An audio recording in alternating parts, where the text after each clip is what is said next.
आगामी येणारे सण व लोकसभा निवडणुकीच्या पार्श्वभूमीवर जिल्ह्यात कायदा व सुव्यवस्था अबाधित राहावी, समाजकंटकांवर व गुन्हेगारांवर वचक राहून निवडणुका भयमुक्त वातावरणात पार पडाव्यात, यासाठी रायगड जिल्ह्यातील रोहा तालुक्यात गुरुवार दिनांक 4 एप्रिल रोजी रायगड जिल्हा पोलीस दलामार्फत सर्व पोलीस स्टेशनचे अधिकारी, अंमलदार त्याचबरोबर दंगल नियंत्रण पथक यांचा रूट मार्च काढण्यात आला। यावेळी पोलिसांकडून विविध प्रात्यक्षिके दाखवण्यात आली। या रूट मार्चला रोहा पोलीस स्टेशन येथून सुरुवात होऊन तीनबत्ती नाका, रोहा एसटी स्टँड, रोहा नगरपालिका, कोएसो, मेहेंदळे हायस्कूल, राम मारुती चौक, रोहा मोहल्ला मार्गे ते पुन्हा रोहा पोलीस स्टेशन येथे हा रूट मार्च समाप्त करण्यात आला। यावेळी रोह्याचे उपविभागीय अधिकारी शैलेश काळे, रोहा शहराचे पोलीस निरीक्षक देविदास मुपडे, त्याचप्रमाणे कोलाड पोलीस स्टेशनचे सहाय्यक पोलीस निरीक्षक नितीन मोहिते, नागोठणा पोलीस स्टेशनचे सहाय्यक पोलीस निरीक्षक हरेश काळसेकर, तसेच पाली पोलीस स्टेशनचे पोलीस निरीक्षक सरिता चव्हाण आदी रोह्यातील सर्व पोलीस स्टेशन हद्दीतील पोलीस अधिकारी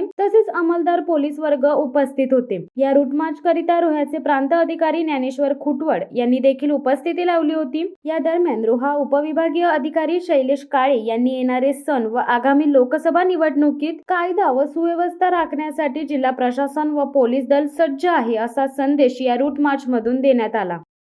आज रायगड जिल्हा पोलीस दलामार्फत रोहा विभागातील सर्व पोलीस स्टेशनचे अधिकारी आणि अंमलदार यांचा, त्याचबरोबर RCP प्लाटून यांच्या मार्फतीने रोहा शहरामध्ये रूट मार्च काढण्यात आलेला होता।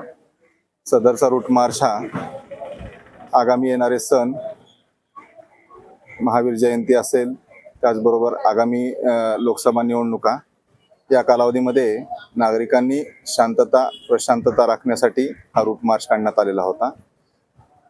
माझ्या उपविभागातील सर्व नागरिकांना आणि रायगड जिल्ह्यातील सर्व नागरिकांना याद्वारे आवाहन आहे की आगामी येणारे सण आणि निवडणुकीदरम्यान शांतता राखणे ही त्यांची जबाबदारी म्हणून त्यांनी आपलं कर्तव्य पार पाडावं। शिवसत्ता टाइम्ससाठी अक्षय जाधव, रोहा। दे धडक बेधडक वृत्त देणाऱ्या आपल्या शिवसत्ता टाइम्स न्यूज चॅनलला लाल बटन दाबून सबस्क्राईब करा आणि बेल आयकॉनला क्लिक करायला विसरू नका।